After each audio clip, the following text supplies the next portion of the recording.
glad to be here, and I'm very much honored to open up this whole foundation that really Deborah come up with, and hopefully will help to serve many, many patients along the years. And I have been doing liver transplant since 1989, and I have met and got involved in the treatment of many patients, and I was very honored to see some people from the past actually that were here, and I was able to see them that they are doing very well.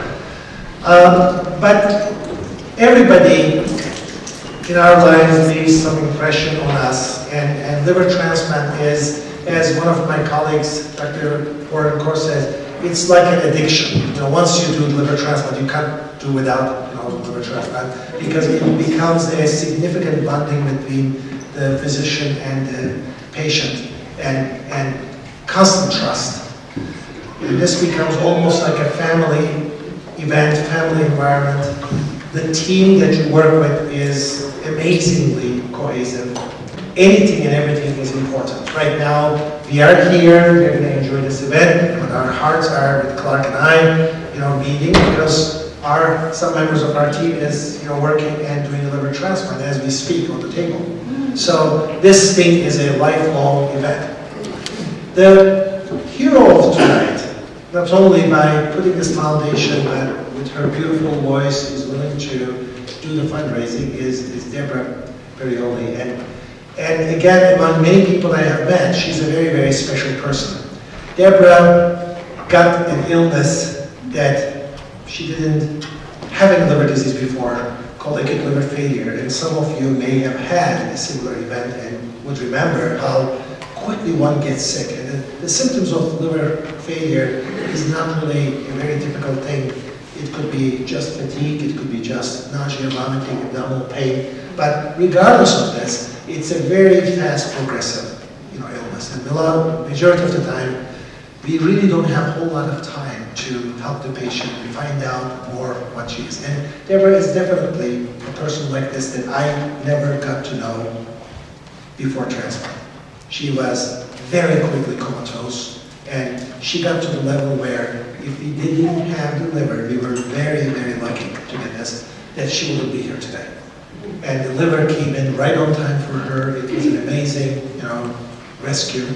And her brain got swollen so much so that we had to put a monitor to monitor brain pressures. And usually these monitors are unfortunately used to make sure somebody is not brain dead. So it's not really very, very helpful in monitoring the treatment, because if the brain swells from liver failure, there's very little that they could do to reduce it backwards.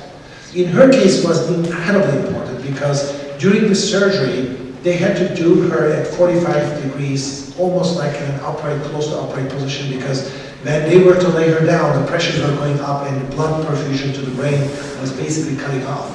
And so it was an amazing surgery, it was amazing anesthesia. Again, another team member that came with us, and she survived. What made her very, very special, and I will never forget this, is that I was the first person telling her that she's alive and well, but with a little bit of a casualty that she has a new liver that she didn't expect to have.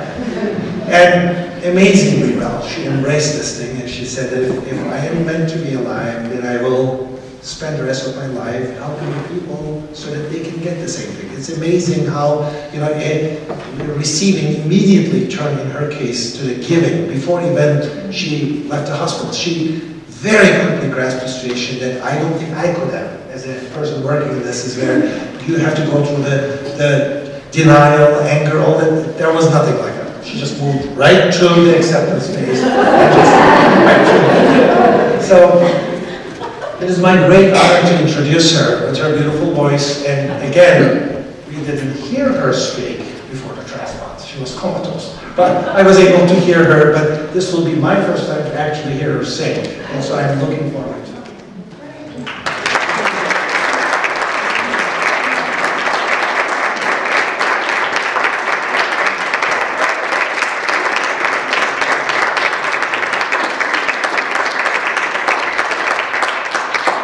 You might want to ask my husband for the rest of the story.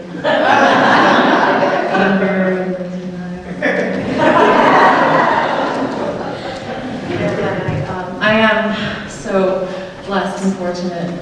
to be here, and it's because of my wonderful doctors and the team, and as Dr. Bilir said, the family of doctors and nurses, transplant coordinators, everyone. It's just, I find myself in a whole new world of care that I'm deeply thankful for, and I know that I speak for my husband as well. I'm also thankful to have with me my wonderful friends and colleagues this evening. My good friend Tom, who is here from New Jersey, where I grew up. I'm so glad to be here to share in this. This is my first performance back, and I couldn't do it without him. And our wonderful pianist, Amanda Riggers.